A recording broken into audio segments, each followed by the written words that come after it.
of premixed drinks or alcopops. The Sydney-based researchers are blaming our booze culture and a country town mentality.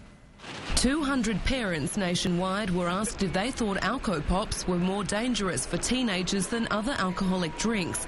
Here, 81% said no. There seemed to be a lack of understanding, particularly in South Australia. Dr Monokas spent years researching binge drinking and says sweet-tasting but potent alcopops are a huge threat. Young people tend to drink them in higher amounts and therefore expose themselves to higher risk. And in SA, he's identified a culture of drinking. South Australia is a centre for the wine industry, and as a result alcohol consumption is probably more acceptable at a cultural level. On top of that, he thinks people in smaller population centres are more likely to turn to alcohol because there are fewer things to do. I think that may be a little bit simplistic.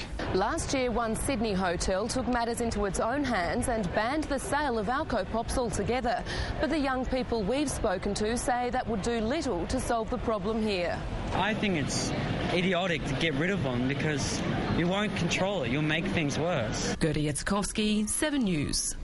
The state government's reacted to our growing road toll by setting up a crisis committee.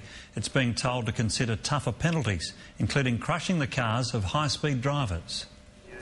With the year's road toll already at 65, the government says enough is enough. It wants to hit dangerous and reckless drivers with much tougher penalties. One of the state's most senior and experienced police officers, Chief Superintendent Paul Schramm, will be a key figure on the committee, along with lawmakers and transport officials. They've been told to consider seizing and selling off cars in cases of dangerous driving, with mandatory impounding for a second offence.